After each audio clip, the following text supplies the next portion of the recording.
Bueno, pues como iba diciendo, que la bienvenida a este ciclo que está organizado por la Asociación de Amigos del Museo Arqueológico Nacional.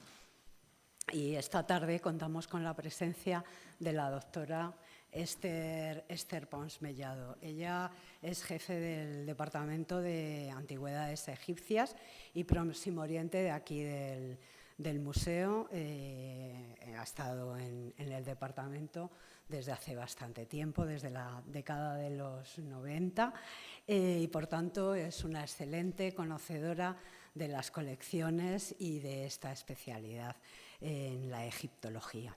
Ella es doctora por la Universidad de Barcelona con una tesis en torno a los procesos metalúrgicos en la antigüedad, en el Antiguo Egipto.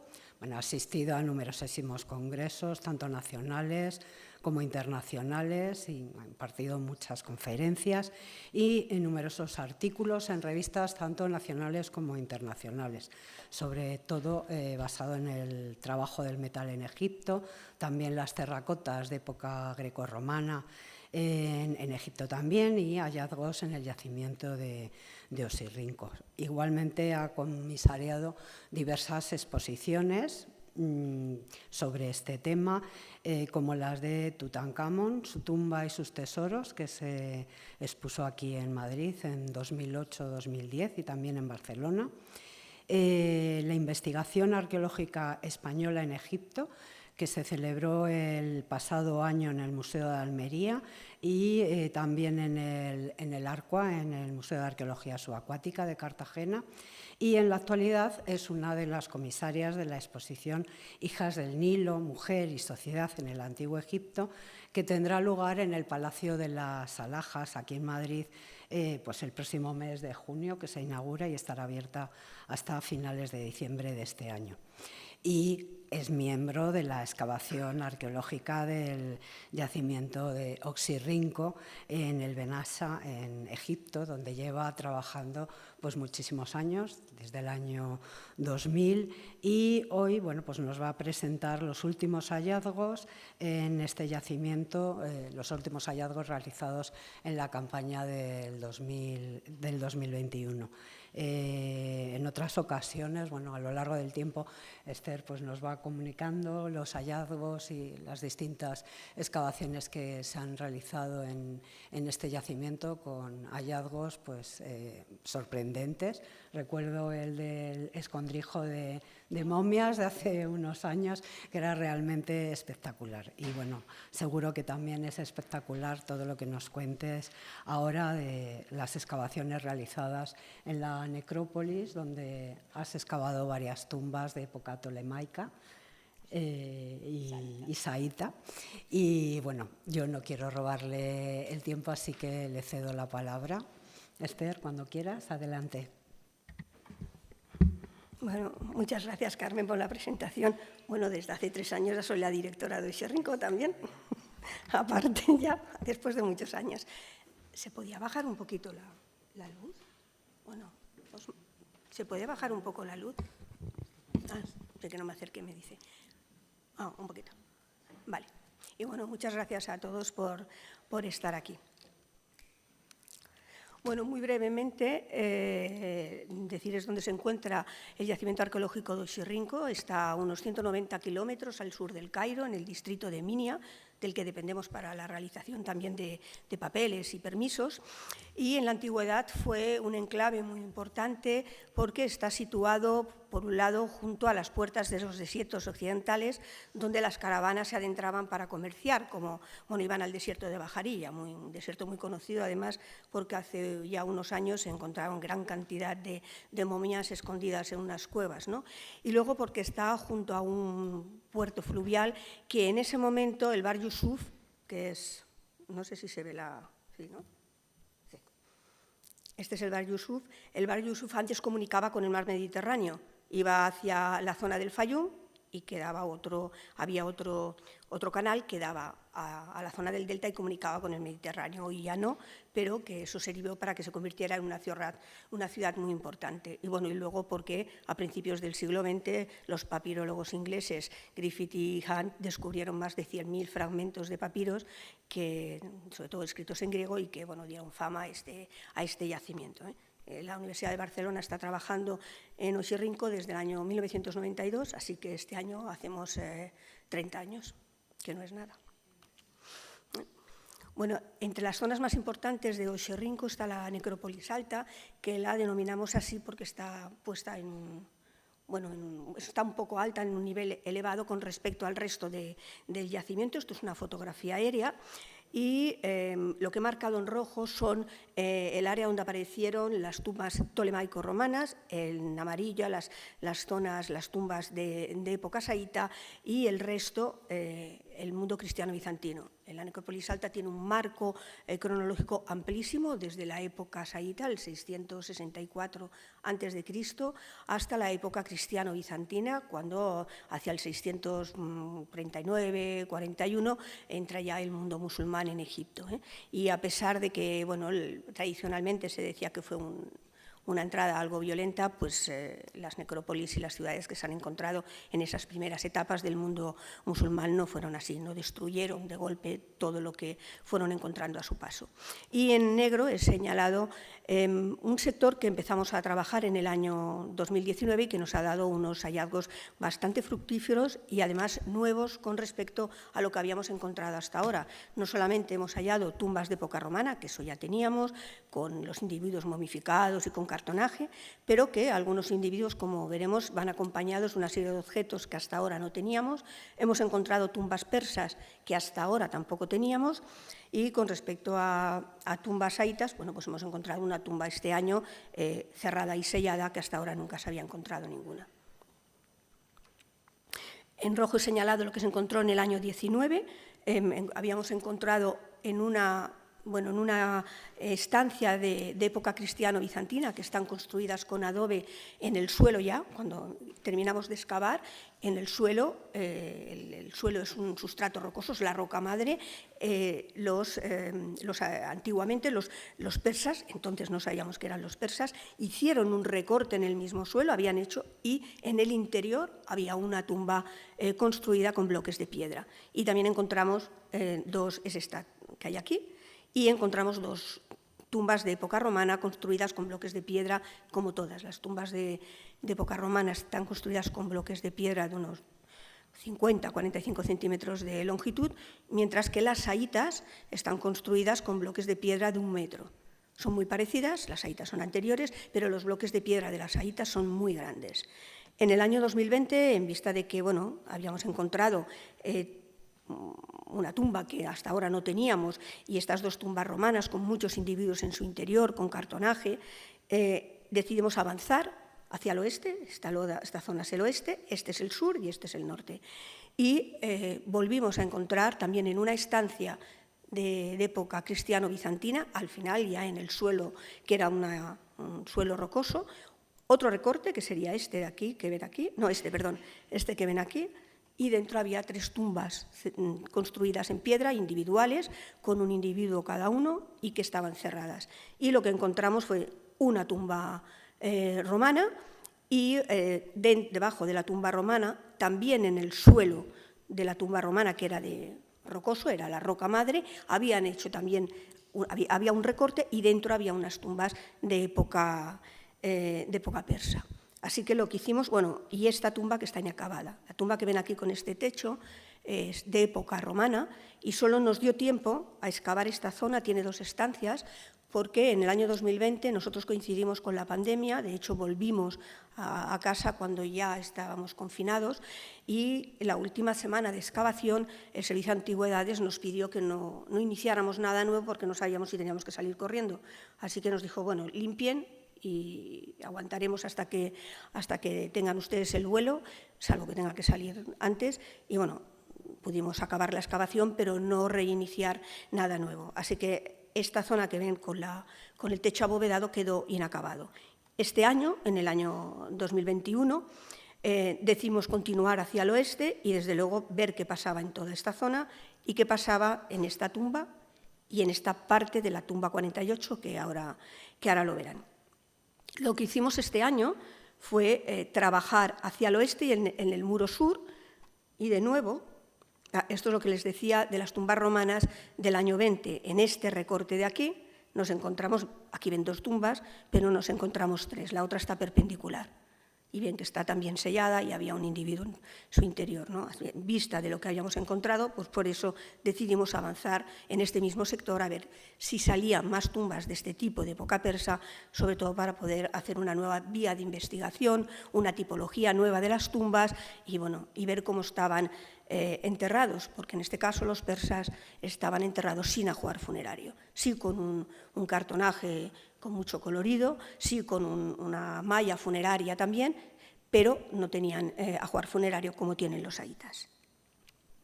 Y esta es la tumba que quedó inacabada en el año 20, excavamos esta habitación, la habitación 2, pero la primera habitación la dejamos tal cual está ahora, ¿no? Esto, bueno, encontramos un sarcófago que tampoco le correspondía, lo habían tirado y había sido saqueada la tumba. Bueno, esto es lo que encontramos este año y lo que llegamos a hacer este año, ya visto algo más grande. Hicimos este recorte y empezamos a excavar por esta zona y toda esta zona, la tumba 53 y 54, que es de época saíta, y la 54 es la que estaba cerrada y sellada y que era la primera vez que nos aparecía una. Es verdad que es muy difícil que en Egipto aparezcan tumbas cerradas porque en la antigüedad lo primero que hacían era sobre todo saquearlas y más en momentos de conflictos bélicos, ¿no? Pero habíamos encontrado otras tumbas saítas con mucho ajuar funerario, pero saqueadas. No sabíamos dónde estaba más o menos situado en concreto cada ajuar funerario. En este caso, pues nos sirvió para ver cómo se enterraba realmente y dónde colocaban cada uno de los objetos del ajuar funerario con respecto al individuo que era el dueño de la tumba, ¿no? Entonces, bueno, empezamos a excavar por esta zona. Y esto es una habitación también de época cristiano-bizantina. Las casas de época cristiano-bizantina están construidas con adobe, son muy pobres también. Encontramos cerámica, lucernas, he puesto una, pero cerámica y lucernas y nada más. Y los individuos están enterrados o en fosas de 4 metros hacia abajo, de manera individual, muy estrechos y sin absolutamente ningún ajuar funerario, y siempre con la cabeza hacia el oeste y los pies al este, porque así con la cara ven amanecer, que es en el fondo, bueno, resucitar en el más allá cuando te mueres. Salvo en las criptas, que hay muchas, que luego verán una, en las criptas sí que empiezan a colocarlos bien, pero a medida que van poniendo capas ya hay un descontrol, ya no tienen en cuenta si la cabeza tiene que ir hacia el oeste o no. Sí que vimos este recorte. Este es el sustrato rocoso que les decía, es el suelo ya de la roca madre, y lo que hicimos fue continuar hacia el oeste y hacia el norte. ¿Ves qué es lo que le pasaba a esta zona con este recorte tan enorme?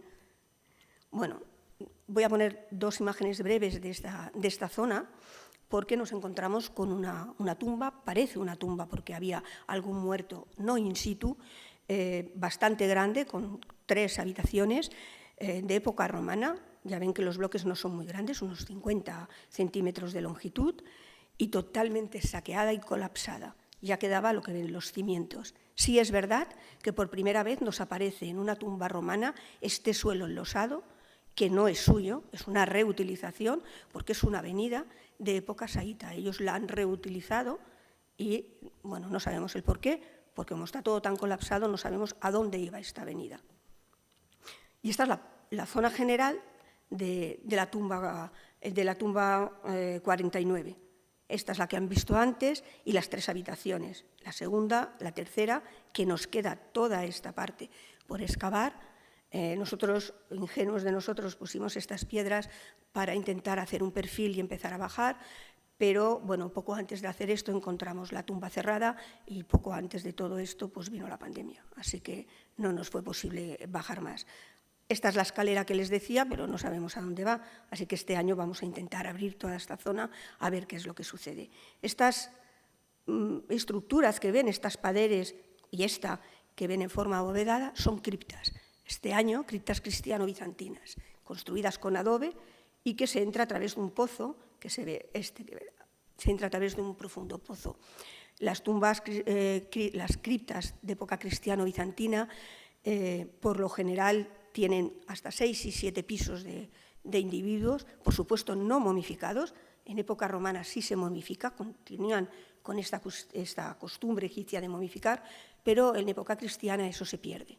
Los cristianos no momifican, simplemente depositan a los muertos tal cual. A veces los envuelven con hojas de palma, por lo menos en Oxirrinco, y en algunas veces, si esa persona debió de ser alguien importante en la comunidad que le tocó vivir, pues lo envuelven en un sudario con tonalidades rojizas, etc. Pero es lo único que tenemos. Así que encontramos 6 criptas, de la que solo la cripta 1 y la 2, que luego las verán, tenían individuos en su interior, lo demás estaba totalmente saqueado y, bueno, lo que hicimos fue continuar toda esta zona, por eso he puesto esa flecha, eso es hacia el este, y continuamos a ver qué es lo que había pasado, dejando pendiente con la idea de que la última semana podríamos bajar, pero no fue posible. Viniendo de aquí, que es lo que acaban de ver, nos encontramos con la cripta número 2, que como ven está prácticamente entera, aunque parte del techo estaba colapsado. En su interior encontramos unos 60 individuos, ya digo, los de nivel inferior sí estaban colocados in situ, bien colocados, siempre con la cabeza hacia el este, sin ajuar funerario, y cuando se trataba de subadultos, sobre todo de bebés, los iban colocando en los huecos que les quedaban de los adultos. Y estos sí que no tienen ningún tipo de disposición. Pueden tener la cabeza hacia el norte, hacia el sur, hacia el este o hacia el oeste. Y luego, a medida que iban colocando individuos, ya pues nos hemos encontrado sin esa idea de colocarlos hacia el este. Pero he señalado puesto estos dos recuadros, esta es la entrada, en esta flechita es la entrada con un pozo, y estos 2 recuadros, porque aquí sí que empezamos a encontrar individuos de época tolemaico-romana con cartonaje y algunos con algún aspecto nuevo para nosotros o que hacía mucho tiempo que no encontrábamos en las excavaciones de Oxirrinco. Y en el caso de la cripta 3 estaba totalmente colapsada, pero luego verán lo que encontramos en el suelo, en la roca, en el sustrato rocoso, ¿no? Esta es la cripta número 2, nada, es una foto muy general de cómo se empezó a excavar y ya ven cómo están situados. Bueno, son las primeras capas y que no están situados de este a oeste, sino de norte a sur, algo muy distinto o muy poco usual en el mundo cristiano. Pero en el recuadro que les he puesto antes a la izquierda, sí encontramos en los primeros niveles estos 2 individuos que sí estaban momificados, muy mal momificados, en época romana, bueno, tolemaico-romana. En época tolemaica, todavía, que es desde 332 hasta el 30, que es cuando entra el mundo romano en Egipto, 30 a.C., momifican a los muertos, bueno, no muy bien, por lo menos en Oxirrinco, pero en época romana, en la mayoría de los casos, los momifican bastante mal. O bien porque ya no tienen a los especialistas, por supuesto, que tenían en época faraónica y desde luego pues no saben muy bien o los momifican con muy poco tiempo, con sustancias que a lo mejor no son las más adecuadas, y luego porque bueno, las vendas tampoco muchas veces son buenas. Hay veces que sí, y de hecho nosotros tenemos momias dentro de los almacenes que el Servicio de Antigüedades nos los ha dejado en los almacenes y nos ha dicho que hasta que no tenga un sitio no se los puede llevar. Y luego tenemos la tumba 19, de la que antes les ha mencionado Carmen, que esa tenía como 100 momias y ahí están vendadas con sus cartonajes dentro de la tumba. Así que, bueno, encontramos estos 2 individuos que las vendas estaban ya muy deshilachadas y las vendas en época romana y en época tolemaica tienen una decoración tipo romboidal. Siempre. Y lo que sí encontramos eran estos pequeños botones que hasta ahora nunca habíamos encontrado, son de yeso y están pintados en un color dorado. Había 29 y uno roto. En la fotografía los tenía este individuo y, salvando las distancias, por supuesto, sería esto, salvando las distancias. Esto es son niños, son subadultos, los famosos retratos del Fayún, vendados con estas formas romboidales, las vendas, y en el centro de cada uno de estos rombos habían depositado estos botones dorados, que a veces son de oro, En este caso no lo sé, en nuestro caso es de yeso, simplemente pintados dorado. Evidentemente no tenemos ningún retrato de los llamados retratos del Fayum. Sí que hay, porque a comienzos del siglo XX se encontraron algunos en Oxirrinco, pero nosotros nunca hemos encontrado ninguno. A ver si este año tenemos suerte y lo encontramos, ¿no? Pero esa es la idea que los embalsamadores y los que vendaron a estos dos individuos, a este en especial, esa es la idea que quisieron, poner en cada uno de estos rombos del centro. ¿Por qué? Primero, por una posición social. Demuestra que esa persona era una persona importante en la comunidad. Y luego, porque no podemos olvidar que el oro, para los antiguos egipcios, y eso lo heredaron el mundo tolemaico-romano, representa la carne, la inalterabilidad de la carne. De esa manera, pues no te pudres y vives para siempre. Bueno, una vez encontramos estos individuos, lo que hicimos fue empezar a bajar. Encontramos los cimientos de otra tumba, la tumba 52, que nos queda por excavar toda la zona norte, por la misma razón. No pudimos continuar trabajando más, pero en estos dos... este rectángulo y este medio círculo que les he señalado en verde, aquí sí que encontramos algunos individuos interesantes. Primero, el azul. Encontramos, esto es un niño, es un niño, tendrá unos 5 o 6 años, cuando el subadulto es muy pequeño, hasta más o menos los 9 o más o menos esa edad, no es posible muchas veces saber si es un niño o una niña, cuando se estudia antropológicamente. Así que, es un subadulto de unos 6 o 5 años, pero nos encontramos, estaba tal cual, casi, muy poco momificado y en muy mal estado, y a la vez no le faltaba parte de una pierna, pero sí nos encontramos que tenía en la zona del abdomen un sello de limo que nosotros ya habíamos encontrado en el año 19 y 20 en este mismo sector, este sello de limo, pero por primera vez, bajo el sello de limo y acompañando este sello, había un papiro que ahora está en estudio, estaba separado en dos partes y que tenía unos signos mágicos. Está en estudio, nuestra compañera Lea Matsia es la que está realizando el estudio de los textos griegos, pero era la primera vez que nos aparece. Luego veremos otro, pero para nosotros es nuevo, es otra nueva vía de investigación, porque desde luego muy posiblemente estos textos en griego hacen referencia no solamente al individuo enterrado, sino también, hablan sobre la protección en el más allá para que no tengan ningún tipo ni de problema y todo aquello que se puedan encontrar, negativo, etcétera, en su otra vida. Pero junto a este individuo, un poco más arriba, en un nivel algo más arriba, nos encontramos a esta mujer, tiene unos 40 años aproximadamente, estaba puesta vertical, es porque estaba tirada, no in situ, por supuesto, no estaba, pero sí había numerosos restos de pan de oro. La mujer había sido cubierta de pan de oro antes de ser vendada. Los ojos, esto es el color amarillo que veis, es pan de oro, habían recubierto las oquedades oculares, antes las habían cubierto con una tela, en ocasiones las cubren con cebolla también, los romanos no, los egipcios, pero habían cubierto las oquedades oculares y las habían cubierto de pan de oro. Había mucho pan de oro en los brazos, en las piernas y en el pubis. Mucha parte se habría perdido, evidentemente, pero estamos en lo mismo. Representaba, por un lado, ese estatus social que debió de tener esta mujer y luego la importancia del oro que representa la carne y la inalterabilidad del cuerpo, aunque, la pobrecita no estaba en muy buen estado, pero eran las antiguas creencias. Y junto a esta mujer encontramos un niño, lo mismo, de unos 5 o 6 años, que desconocemos si era un niño o una niña, he dicho, es un subadulto, y en este caso tenía 3 objetos realmente importantes. De nuevo, un sello, el que ven aquí, idéntico, ahora lo verán, al que encontramos el año pasado en otro individuo. Un papiro, en este caso tiene varias capas, este papiro. No está todavía, está en estudio, pero no se han empezado a las traducciones porque los restauradores están todavía separando las diferentes capas. Hay como 8 capas de papiro y evidentemente están muy, muy unidas y pegadas, y eso lleva un trabajo de mucho tiempo. Así que cuando lo tengan todo, cuando lo estabilicen, primero separen, se estabilice el papiro y restauren aquello que tengan que restaurar, pues se podrán estudiar los textos en griego, ¿no?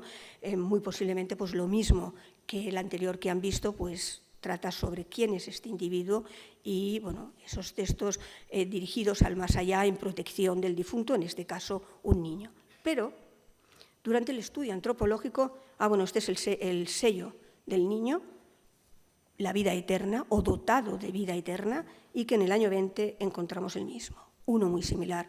Así que ahora nos queda encontrar el taller de los sellos, que no tenemos, y tenemos ya muchos sellos, lo encontraremos. Pero estudiando la cabeza de este niño, se dieron cuenta que en la boca había esta lámina de oro, una lámina en forma de lengua de oro con la nervadura en el medio. Nosotros ya habíamos encontrado 11 láminas de oro hacía ya unos años en diferentes individuos sobre la lengua o en el cuerpo, en la lengua, pero muchas veces está desplazada porque se le ha desplazado la cabeza y se le ha salido la lámina de oro, pero no sabemos por qué hasta ahora no habían llamado mucho la atención. Están publicadas las 11.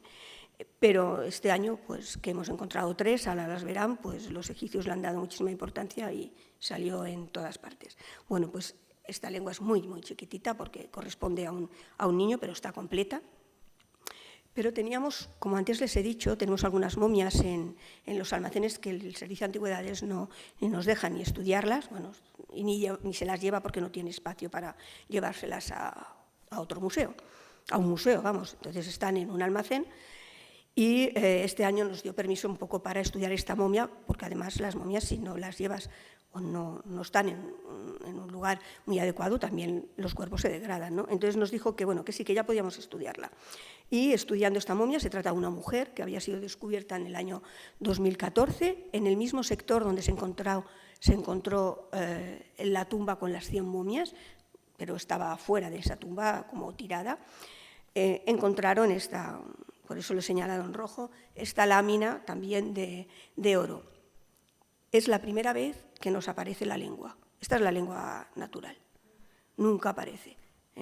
Pues encima de la lengua de oro estaba la lengua natural. Nosotros cuando vimos esta lengua pensamos que, este objeto, pensamos que quizás sería bronce porque ya nos había aparecido una vez en bronce también.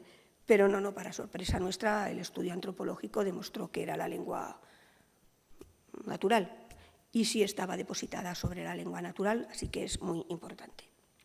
Y además, aunque luego les mostraré la tumba 53 de época saíta, que luego la verán, limpiando toda la parte superior de la tumba 53 encontramos gran cantidad de individuos, si se podrían llamar individuos, estaba todo totalmente destrozado, pero por el estudio de los fémus, más o menos se pudo ver, había muy pocos cráneos, pero sí muchos fémus, se pudo ver que habría unos 14 o 15 individuos entre los fragmentos momificados de individuo, que estaba todo tirado. Encontramos este fragmento que corresponde a esta zona de la boca y que tenía también otra lámina de oro en la boca.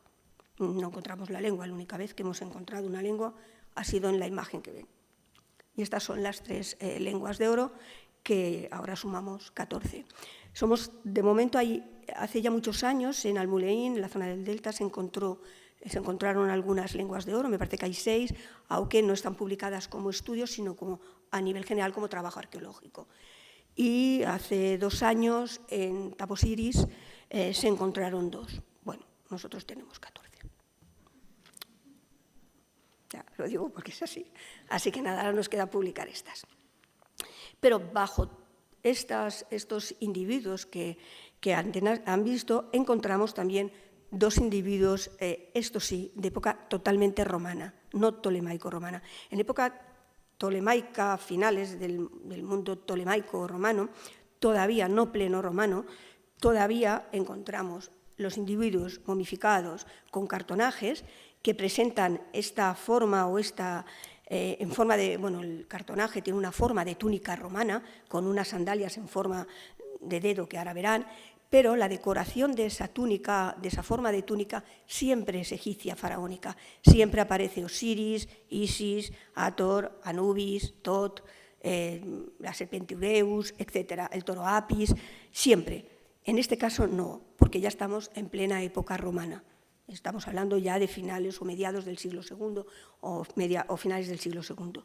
Pero, para sorpresa nuestra, que no tiene nada egipcio, aparecen por primera vez con toga.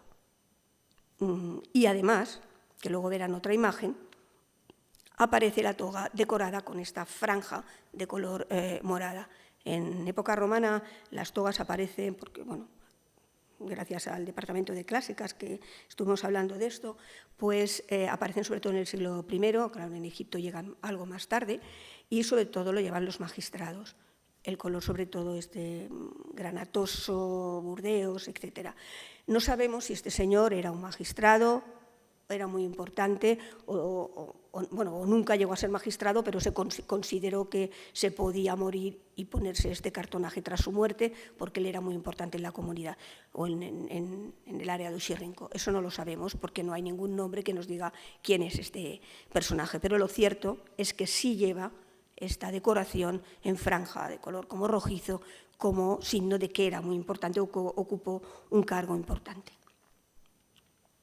Pero por debajo de este individuo encontramos otro individuo que estaba en mejor estado, mejor que el que estaba arriba, y de nuevo la túnica, la toga con muchos pliegues y este dibujo, esta franja, estas líneas en color como granatoso, burdeos, lo mismo representando, pues creo que están aquí en más grande, representando que fue una persona importante o que ocupó un cargo relevante, pero no sabemos si realmente fue un magistrado o no, nos queda el texto. Pero, para sorpresa nuestra, bueno, primero les hablaré de las sandalias, en época romana y tolemaico, ya los cartonajes ya no aparecen con los dedos como sueltos como los egipcios, sino que siempre aparecen con estas sandalias parecidas a las que llevamos a la playa con el dedo en el centro. Aquí están un poquito más elaboradas, pero siempre aparecen igual.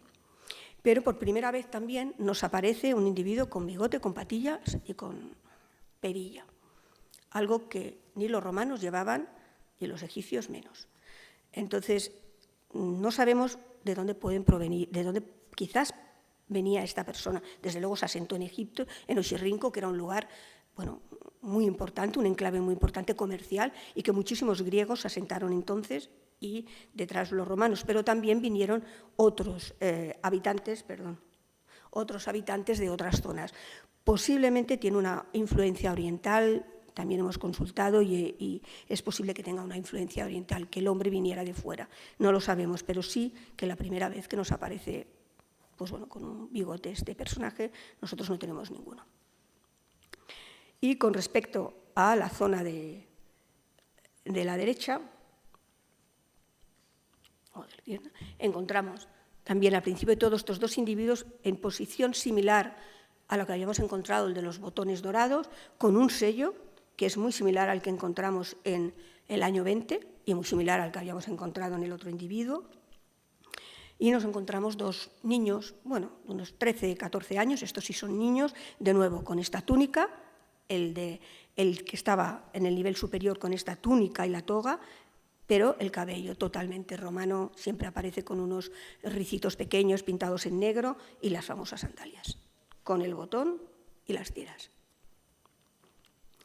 Y por debajo de este individuo, un nivel inferior, posiblemente ya de finales de época tolemaica, aparece lo mismo, un individuo con este cartonaje en forma de toga, pero sí hay una representación faraónica de Horus Halcón. Por lo tanto, este es más antiguo y en cuanto el mundo romano se afianza definitivamente, se va perdiendo la costumbre egipcia, la costumbre que habían tenido antes de decorar sus cartonajes con temática faraónica.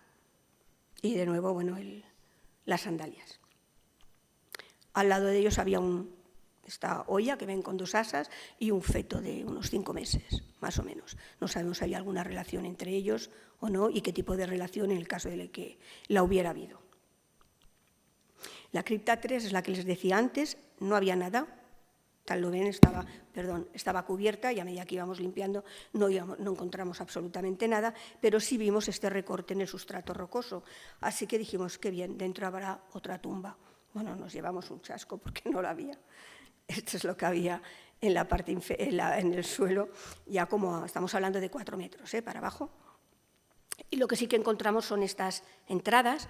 Pensamos que quizás encontraríamos algún individuo, pero estaba totalmente saqueada, no había nada. Desde luego, tumba no había y no hubo porque hubiéramos encontrado, bueno, la tumba destrozada. Encontramos este bloque de piedra, pero eso no significa nada, puesto que pudo entrar dentro del relleno a la hora de cubrir esta oquedad o este recorte para edificar hacia arriba. Pero encontramos algunos fragmentos de pintura parietal que tampoco habíamos tenido nunca, en este caso de esta mujer que va, bueno, por la parte superior en desnuda y que lleva esta cinta, que debe de corresponder a la pared de alguna estancia, pero que nosotros no tenemos. Y, eso sí, luego dejamos toda esta zona y comenzamos a excavar hacia el este. Terminamos de excavar la tumba 48 y dijimos, bueno, pues vamos a terminar todo lo que nos queda y hacia el este. Esta es la cripta 1 que antes les he dicho, cubierta y con numerosísimos individuos. En este caso había casi 100 individuos de época cristiana. Y limpiando la habitación segunda de la tumba 48 nos encontramos con otra tumba en el subsuelo, otra tumba de época persa. Pero lo más importante es que cuando terminamos de limpiar esta zona encontramos estas 2 tumbas de época saíta. Son bastante toscas, es verdad, incluso los sarcófagos son toscos, parecen inacabados, pero bueno, lo importante es que una de ellas estaba cerrada y dentro tenía todo el ajuar funerario, por supuesto. Cuando empezamos a limpiar primero esta habitación de la tumba 48 de época romana, como es costumbre, cerca de las paredes se encuentran estas ánforas como, bueno, son objetos de fundación y los disponen allá. Eso es lo que os decía, dentro de esta habitación, una vez limpia, en el recorte del sustrato rocoso, que es el suelo, había esta tumba de época persa. Estaba totalmente vacía, no había nada, estaba saqueada. Bueno, llena de tierra y así, pero estaba saqueada. Pero eso sí, empezamos a limpiamos toda esta zona y ahí ya nos encontramos con estas 2 tumbas. Esta estrellita que les he puesto aquí es donde se encontró la lengua de oro, ese fragmento de individuo momificado que estaba todo tirado por toda esta parte de aquí, que lo cubría, eran individuos, bueno, tirados, destrozados, y por los fémus calculamos el número que había. Lo primero que nos encontramos fue la tumba 53. La numeración de las tumbas saítas, persas y romanas siempre es a medida que las vamos encontrando, así que ahora ya tenemos 54. Y las tumbas cristianas van por otro lado, porque son criptas o son tumbas individuales de pozo y esas se enumeran de otra manera distinta. También correlativa, pero distinta. Encontramos esta tumba que ya vimos enseguida que estaba saqueada, de hecho que había un muerto que caía hacia abajo, que era de época romana, y nos dimos cuenta que toda esta parte estaba saqueada. Pero bueno, sí vimos que esto es el norte, esta zona es el norte, sí nos dimos cuenta que el norte de la tumba 54 estaba cerrado, y lo que hicimos fue excavar hacia el sur, que cada vez íbamos viendo cómo el techo iba saliendo, pero bueno, así como en broma, decíamos cuando lleguemos nos encontraremos con la puerta abierta y la llave puesta, pero no, nos llevamos una sorpresa. Bueno, esta es como eran las 2 tumbas, ya ven que está cerrada, esto es el norte, y nos encontramos, bueno, pues esta tumba saqueada, la 53, es una tumba femenina, este es el sarcófago de la tumba femenina, es este, visto desde el norte, la entrada estaba por el norte. Es bastante tosca, tenía ya abierto el sarcófago, no tanto, lo tenía un poco menos abierto, nosotros lo desplazamos un poco y luego lo sacamos para poder trabajar y ver qué es lo que había en su interior, pero si nos encontramos, también por vez primera, que hasta ahora no habíamos visto ninguna, esta oquedad en la pared que sí que dedujimos que era para depositar los vasos canopos donde ponían las vísceras momificadas de los difuntos, pero en este caso pues estaba esta oquedad, sí, los vasos canopos, por supuesto, y en este caso, como la pared ya no estaba, esta es la pared ya no estaba, pues, pero seguro que estaría, que había una oquedad para disponer. Entonces, sacamos la tapa y comenzamos a limpiar. Este es el rostro del sarcófago de piedra, que ya ven que bueno, es inacabado, es tosco, está bastante mal hecho. Es una mujer, no lleva barba, es una mujer. Bueno, y luego el estudio del individuo que estaba dentro, totalmente destrozado, la cabeza la tenía a la altura del estómago, o sea que estaba muy, muy revuelto. Pero limpiando el sarcófago nos encontramos con muchísimos, ahora lo verán, muchísimas cuentas y canutillos pertenecientes a la red, a la malla funeraria que cubrió a la difunta, y el único amuleto que encontramos fue este reposacabezas de esteatita, de esteatita de matite, el único, muy posiblemente porque como el cuerpo momificado está muy ennegrecido, ni tan siquiera lo vieron, pero seguro que tenía más amuletos, seguro, vamos, pero bueno, había solo uno. Estos son los canutillos y cuentas pertenecientes a la malla funeraria, de un color muy llamativo, azul, verdoso, etc. Luego verán el del hombre, es más amarronado, el tipo de malla funeraria, pero la mujer tenía restos de una diadema dorada esto es lo que le quedaba poco más de la cabeza, estaba muy destrozada y ya digo que la tenía a la altura del estómago. Bueno, pues tenía solamente este fragmento como si llevara una diadema dorada. Esta es la imagen que antes han visto, ya una vez limpia toda la tumba 54, y lo que hicimos fue entrar por el sur, nos era más fácil, porque aquí tenemos estos dos bloques de piedra y nos incomodaba mucho poder entrar. Entramos por aquí, aunque luego tuvimos que entrar por el norte también, pero primero entramos por el sur, que no era la entrada. La entrada original de las dos tumbas es el norte. Retiramos los bloques de piedra y esto es lo que vimos antes de entrar, lo que veíamos nosotros desde la puerta, ¿no? Que decíamos, bueno, hay que esperar como media hora cuando se quiten los bloques para que salga. Bueno, no esperamos ni media hora, porque tiene que salir el aire y esas cosas. Bueno, ni aire ni nada. No contó mucho. Bueno, pongo, ¿ven la oquedad?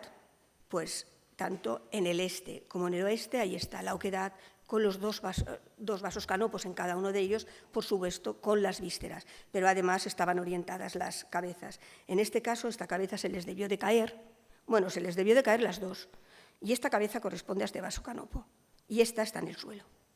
Entonces, hicieron así y lo colocaron, pero se equivocaron esas dos, las de este lado sí están bien colocadas, debió de tener una caja que con el tiempo se ha caído porque hay madera en el suelo, donde he puesto la flecha en azul es donde se encontraban los useptis, había 399 useptis, tiene que haber 401, había 399, que muchos no debían de ser de él, porque luego lo verán todo en conjunto, hay grandes, pequeños, hay 3 que tienen una inscripción hablando de Osiris, muy mal realizada, pero he señalado este círculo en rojo porque cuando lo veíamos desde fuera, antes de entrar, veíamos que había algo, pero pensamos que sería del propio techo que habría caído, pues bueno, el propio amalgama, que es la que une las piedras, etcétera, pero no, nos encontramos con que había puesto de manera ex professo y por primera vez, no lo hemos visto nunca, un fragmento de cartonaje, un disco solar, que es este que ven aquí, o lo verán, y los rayos de sol y un escorpión. Este es un escorpión, aquí está el escorpión, este es un escorpión, y este es el disco solar con los rayos. ¿Por qué? Bueno, primero, para nosotros era muy raro, nunca lo hemos visto, sabíamos que existía, que podía ser, pero nosotros nunca lo hemos visto. Está puesto de manera ex professo. ¿Por qué? Bueno, como restos de Selkit, que es la diosa del escorpión, que siempre lo lleva dispuesto sobre la cabeza. Ambos, tanto el dios Sol, por supuesto, como el escorpión, Selki, la diosa Selki, es la que protegen al difunto en el más allá, el dios Ra, pero por supuesto el difunto en la barca hasta que se dirige al más allá para todos aquellos peligros que se van a encontrar, las 12 horas, las 12 puertas, etc. Y luego, porque según los textos antiguos pero ya tardíos, ya en época, baja época, y esto es baja época, el disponer un escorpión, por supuesto muerto, no es que se haya muerto, un escorpión ya muerto, va a protegerle de las mordeduras de cualquier escorpión que aparezca vivo. Bueno, el muerto ya está muerto, pero bueno, pero un escorpión que se meta por la tumba para que no muerda al difunto. Así que bueno, tenemos el cartonaje y el escorpión en una cajita. Esto es en detalle cómo estaban dispuestos los vasos canopos. Este objeto que ven aquí, este fragmento que sale, es la cabeza. Y esto es, en negro, son las vísceras que las guardamos. Se han sacado, pero que se guardan las vísceras del difunto.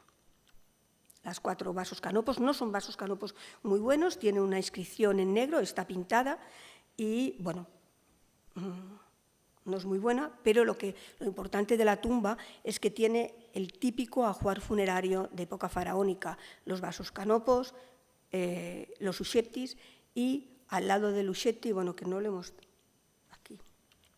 Aquí encontramos una jarra con restos de tejido en su interior procedentes de la momificación, del proceso de momificación cuando momificaron al difunto.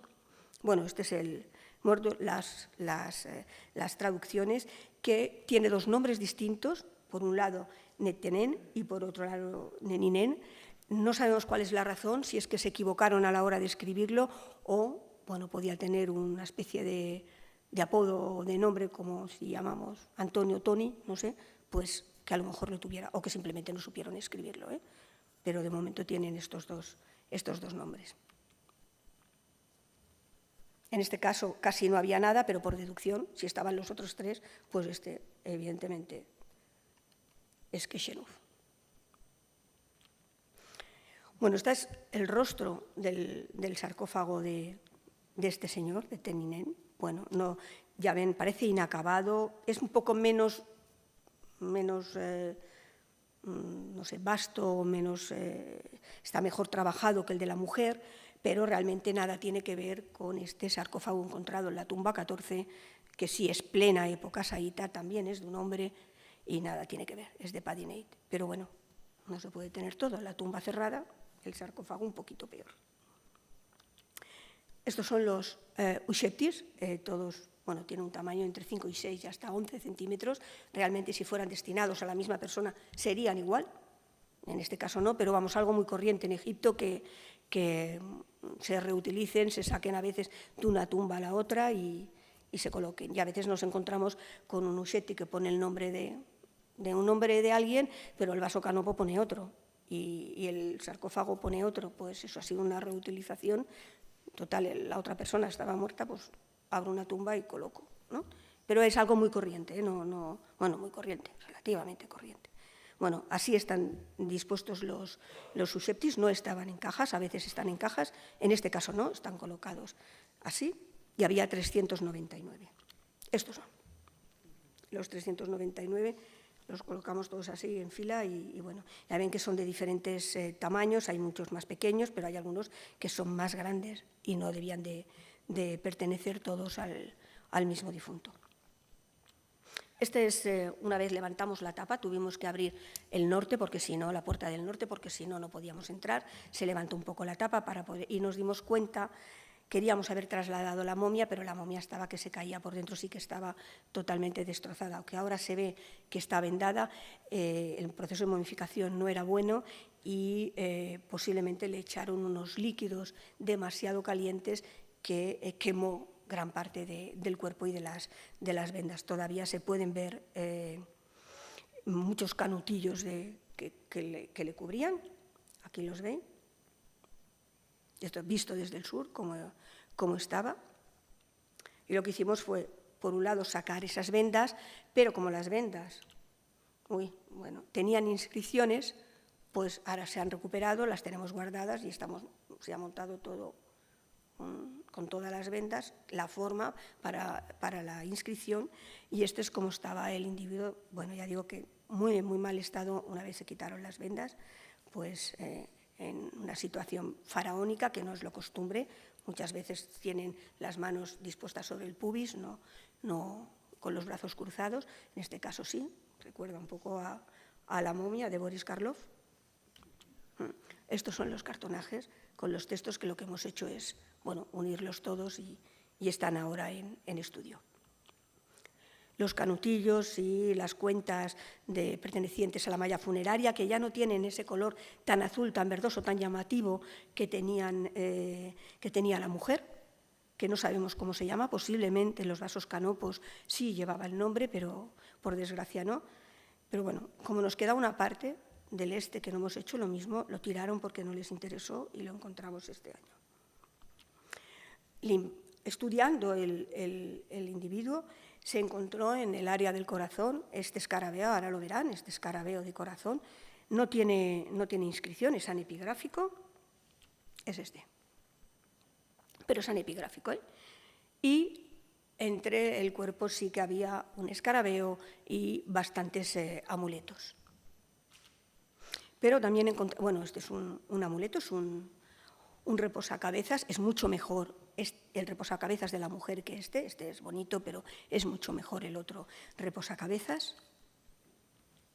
Es este. Y estos son los amuletos que tenía creo que se equivocan, Carmen.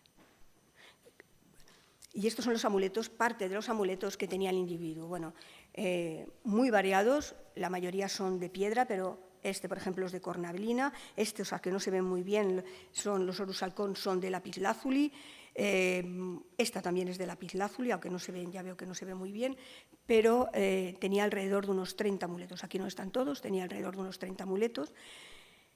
¿Por qué es importante esta tumba? Bueno, primero porque la hemos encontrado cerrada, ya digo que no es espectacular como tumba, pero sí el hecho de que hayamos encontrado todo el ajuar tal y como colocaron las piezas. Y nos da vía a poder hacer un estudio de cómo la colocaron. También estaban dispuestas las cabezas en el norte, en el sur, etcétera, y cómo colocaban los susceptis, que a veces es difícil de encontrar, porque si la tumba está saqueada y no los han querido o se han llevado una parte, están todos tirados sin... Ahora ya sabemos que por lo menos en una gran parte los sitúan en la zona de la cabecera del sarcófago.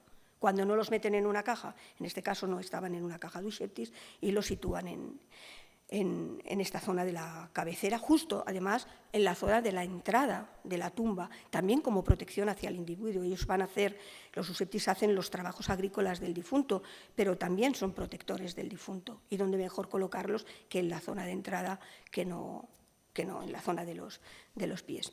Nosotros este año, estamos ahora con los permisos a ver qué es lo que sucede, pero si este año volvemos en noviembre y en diciembre, queremos, por supuesto, continuar en esta zona, en este sector.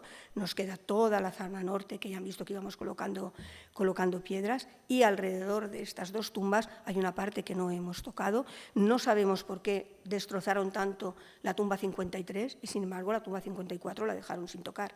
No sabemos el por qué, porque están una al lado de la otra. Posiblemente estos dos individuos forman parte de una pareja, tampoco lo sabemos, pero al estar muy juntos quizás sí lo forman. Las tumbas saítas, las que habíamos encontrado hasta ahora, son tumbas familiares de varias habitaciones, y si está enterrado el hijo, la madre, el padre, porque a veces están inscritos, o suponemos que si en la misma habitación o en la misma estancia o zona, pues alguien ha llegado.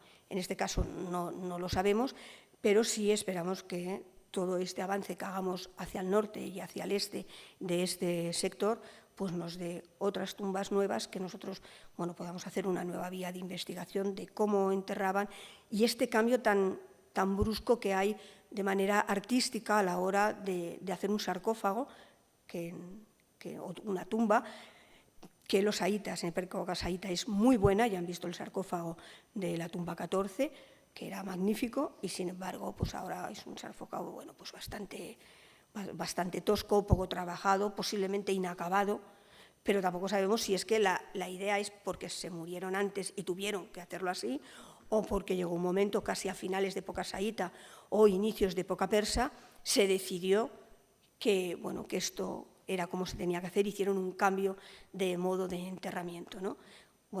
Pues esperemos que este año tengamos más, pues que estas lagunas pues se puedan ir resolviendo y que podamos encontrar más tumbas, inshallah. Muchas gracias.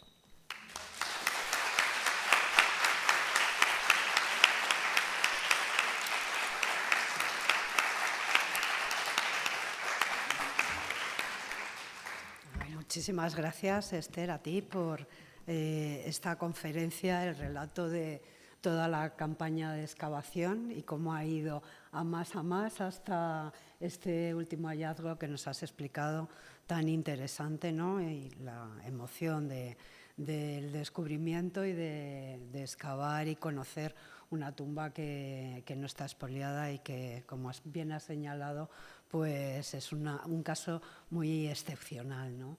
Así que, bueno, enhorabuena por los resultados. Bueno, si tienen alguna pregunta, es ahora el momento.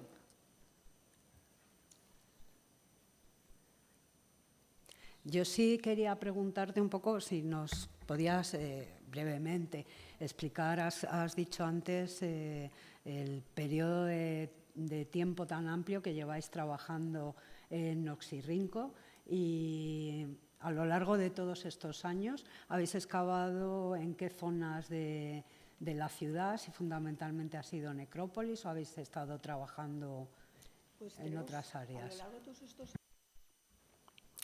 Vale, gracias, Carmen. A lo largo de todos estos años hemos dividido Oxirrinco en 3 zonas. Oxirrinco es uno de los 5 yacimientos más grandes que hay ahora en Egipto y lo hemos dividido en 3 zonas. Por un lado, la necrópolis alta, que es la que han visto ahora, pero con muchas más tumbas. Bueno, hay de momento, pues eso, 54 tumbas entre romanas, tolemaico-romanas, isaítas y persas. La zona de los Ireion, que fue un descubrimiento que se hizo ya hace algunos años por pura casualidad, lo hicieron los egipcios, estaban, bueno, parece ser que como a 300 metros hay campo ya, campo de sembrar, y entonces estaban por allá y bueno, parece que se cayó un burro y no sé qué, eso nos explicó el Servicio de Antigüedades, y resultó ser un templo subterráneo dedicado al dios Osiris, construido en piedra, que en Egipto hay 3, 2 Ireions, uno está en Karnak, el otro está en Abidos y el otro está en Oxirrinco. Y bueno, es un templo enorme que tiene una escultura yacente de Osiris de 4 metros de longitud, que está estirada y que se encontraron cientos y cientos de objetos dedicados a este dios, bueno, porque había una serie de ritos que se hacían en un momento determinado, en una época, y entonces, bueno, había la sala principal con unas galerías con nichos y en cada nicho se encontraron muchísimos objetos, bueno, puede haber ahora como 4.000 y algo, tenemos de objetos. Y ya está excavado, está estudiado, publicado, fue la tesis doctoral en este caso de la doctora Maite Mascor, que comparte la dirección conmigo de la excavación, y tenemos otra zona que es una zona cristiana, pues de conventos, de Kelia, etcétera, con unas decoraciones de casas funerarias que no tienen nada que ver con las necrópolis, ¿no? Que se vivía, que están pintadas con, bueno, las paredes con representaciones claramente cristianas, de cruces, de corderos, de palmas, de cabras. En los Kelias están cubiertos, que ya son las casas de los ermitaños, son construidas en adobe, muchas de ellas, y están recubiertas con una capa de pigmento, bueno, preparatoria de color blanco, pero con muchos escritos de quienes estuvieron allá como ermitaños viviendo, etcétera, ¿no? Y bueno, eso, a lo largo de estos años en la necrópolis alta, pues como así como muy llamativo, bueno, las lenguas de oro, por supuesto, la tumba que ha señalado, y luego una ofrenda que encontramos de peces Oxirrinco dispuestos pues en alrededor de unos metro y algo, metro 20 de profundidad, pero con una extensión muy amplia, que los peces, nosotros al principio no sabíamos qué tipo de peces hasta que vino un ictiólogo a la excavación, el señor Van Dijk, que es una eminencia ictiólogo en peces, y vino encantado, y nosotros le dijimos que teníamos pocos. Y él nos dijo, como 50, le dijimos, no, como 2.000, pero luego han sido 50.000, así, a voleo. Y sí, estaban puestos como capas, de los que la mitad estaban pseudo momificados, vendados, y si el pez era muy grande, como de metro y medio, 80 centímetros, estaba vendado solo, pero si son pequeñitos había muchos vendados. Los que no estaban vendados estaban puestos como si fuera un sándwich, bueno, una capa de peces, hojas de palma, una capa de peces, hojas de palma.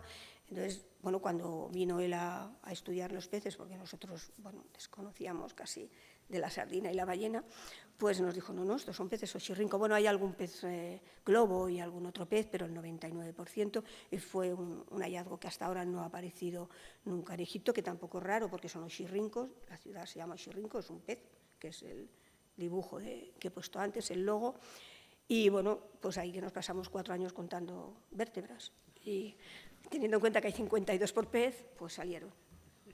el texto salió, está publicado también. Sí, hay una pregunta.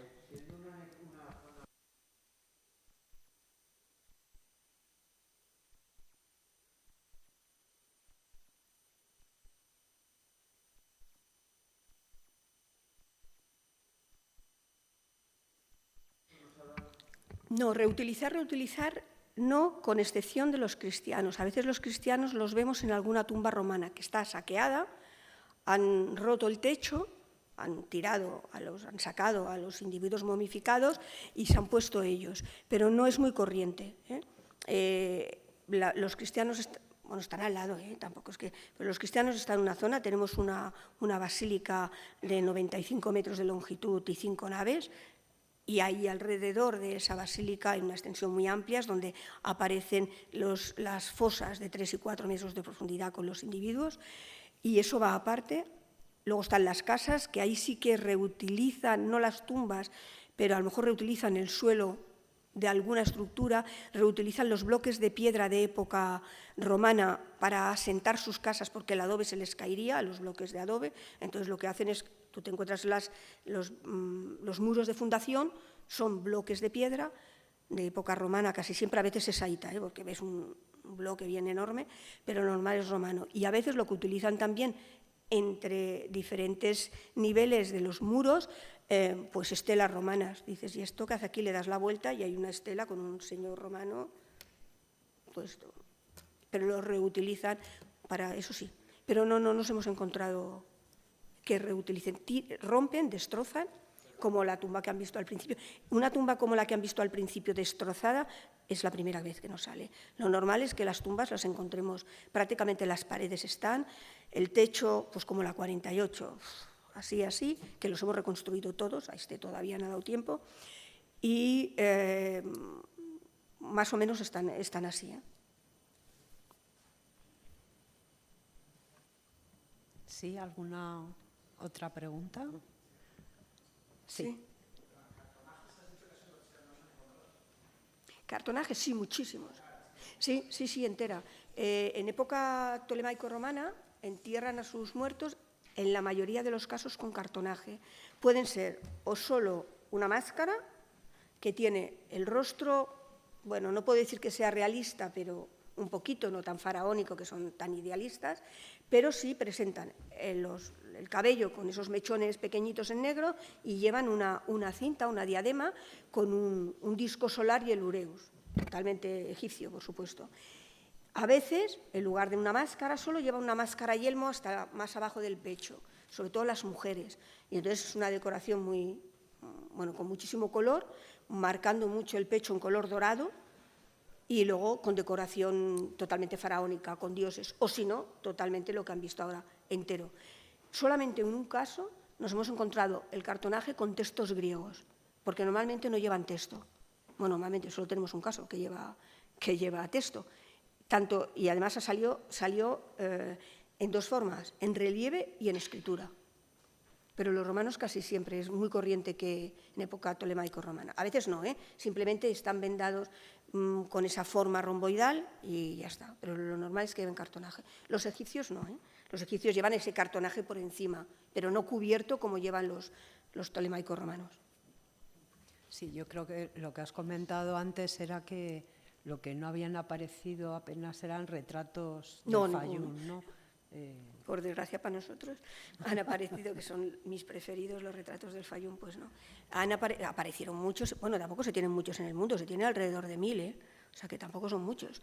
Pero aparecieron a finales del siglo XIX, comienzos del XX, aunque algunos ya se habían encontrado antes, y luego están en instituciones públicas, museos, colecciones privadas, etcétera. Y, bueno, lo he puesto sobre todo por lo de los botones, pero nosotros no tenemos retrato. Encontraremos. Bueno, pero no importa, igualmente. Los cartonajes son enormemente interesantes. Creo que quería preguntar algo, ¿verdad? Porque se deshacen. Sí, se deshacen. Si eso fue para sorpresa, nosotros le decíamos a la antropóloga, y esto puede ser, nada, los restauradores ya nos dijeron, esto no es bronce, seguro, que habíamos encontrado una parecida. Y lo primero que nada más verla dijo, esto es una lengua. Y es la primera que tenemos, y ahí la tenemos conservada en una cajita también. Sí, sí, las cajitas hacen mucho. Sí, sí. Esther, ¿y proyectos de futuro para el yacimiento, Pues, tu excavación? sí. Pues mira, como proyectos de futuro, como inmediato, queremos seguir toda esta zona, a ver qué es lo que pasa, y luego entre una no sé si la tengo aquí, no, entre, a ver, espera, que como no sé cómo, espera, lo paso todo deprisa.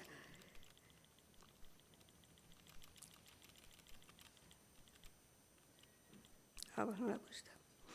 Sí, a ver, en esto que es amarillo, en esta zona, que es la tumba 14, donde apareció bueno, muchísimos sarcófagos y un ajuar funerario magnífico, pero estaba saqueada, pues entre esta zona y la basílica, que esta es la basílica que antes les he dicho, toda esta zona está sin tocar.